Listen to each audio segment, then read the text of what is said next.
அனைவருக்கும் மாலை வணக்கம். நான் உங்கள் பிரசன்னா. அன்னைக்கு பாரதி பாடினாரு, ஓடி விளையாடு பாப்பா நீ ஓய்ந்திருக்கல் ஆகாது பாப்பான்னு. ஆனா இன்னைக்கு பாரதி இருந்தாருன்னா, இயற்கை இல்லையடி பாப்பா அத்தாயம் செயற்கையாக மாறிவிட்டதடி பாப்பான்னு தான் சொல்லியிருப்பாரு.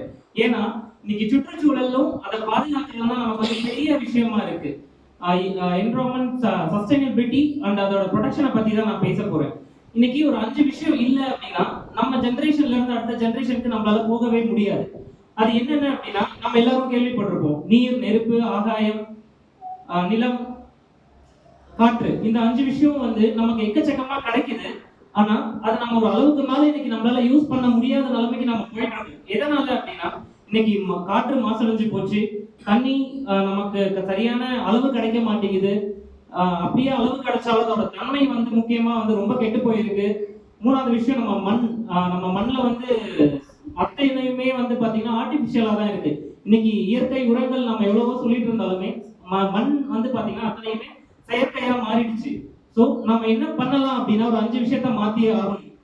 20 நிமிஷம் நமக்கு ஆக்சிஜன் கொடுத்து நம்மளை காப்பாத்துற டாக்டர் கடவுள் அப்படின்னா, நம்ம நடுற அத்தனை மரமும் நமக்கு வருஷம் ஃபுல்லா நமக்கு வந்து காற்று தருதுன்னா, சோ மரம் அப்படிங்கறத வந்து நம்ம வளர்க்கணும். அதுவுமே நமக்கு வந்து பெரிய ஒரு சாமி தான். நம்ம ஒரு 5 விஷயங்களை மட்டும்தான் நம்ம வந்து மாத்த போறோம். கண்டிப்பா நம்மளால மாத்தவும் முடியும். அந்த 5 விஷயங்கள் என்னென்ன அப்படின்னா, save water and save trees. கண்டிப்பா நம்மளால ரெயின் வாட்டர் ஹார்வெஸ்டிங் அப்படிங்கறத நம்ம கேள்விப்பட்டிருக்கோம். இன்னைக்கு நம்ம வந்து அத்தனை பேருமே நகரப்புறத்துல இருந்தாலுமே நிறைய வீட்டுல வந்து ரெயின் வாட்டர் ஹார்வெஸ்டிங் அப்படிங்கிற விஷயத்தை கடைபிடிக்கிறோம். அதை மேலும் கடைபிடிக்கணும். நம்ம 2வது, மண் வளத்தை வந்து நம்ம காப்பாற்றணும். மண்ணோட செயல்பாடு முற்றிலுமே விழுந்து போச்சு.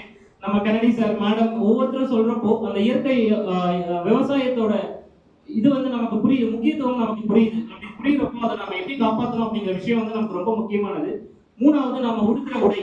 அது வந்து ஈஸியா இன்னைக்கு நிறைய உடைகள் வந்துடுச்சு, நிறைய விதமான உடைகள் வந்துடுச்சு. எது மக்கும் எது மக்காது அப்படிங்கிற விஷயத்த வந்து நம்ம கண்டுபிடிச்சு அதுக்கேற்ற மாதிரி மண்ணுக்கு நம்ம போட்டோம்னா அதுவுமே சஸ்டைனபிலிட்டி கிளாத்திங் அப்படின்னு சொல்லுவாங்க. 4வது விஷயம், நம்ம வந்து own food, make it by own. இன்னைக்கு நம்ம ஃபார் எக்ஸாம்பிள் ஸ்வேதா மேம் இருக்காங்க, அவங்களோட செடி ஃபுட்ஸ்ல எல்லாமே இயற்கை அப்படின்னு சொல்லிட்டு நான் பேசி நான் பார்த்திருக்கேன். ஸோ ஆர்கானிக்கா ஒரு விஷயத்த விளைவிச்சா மட்டும்தான் நம்மளால அதை ஆர்கானிக்கா சாப்பிட முடியும் அப்படிங்கிறது ரொம்ப முக்கியமான விஷயம். Last but not the least, ரொம்ப முக்கியமான விஷயம், பிளாஸ்டிக்ஸ் வந்து நம்ம யூஸ் பண்ணாம இருக்கவே முடியாது. முற்றிலும் நம்மளால தவிர்க்க முடியாது. மனிதன் கண்டுபிடித்த வந்து ஒரு நல்ல பொருள் சொல்ல முடியாது, ஆனா வந்து ஒரு அழிக்க முடியாத பொருள் வந்து பிளாஸ்டிக் ஆயிடுச்சு. பட் அதை எப்படி நம்ம வந்து தவிர்க்கலாம் அப்படின்னா, எக்கோ ஃப்ரெண்ட்லி சிஸ்டம் இன்னைக்கு நிறைய வந்துருச்சு. ப்ரஷ்ல வந்துருச்சு, நம்ம எடுத்துட்டு போற கவர்ஸ்ல வந்துருச்சு. ஸோ அத்தனையுமே இன்னைக்கு எக்கோ ஃப்ரெண்ட்லி சிஸ்டம் வந்துருச்சு.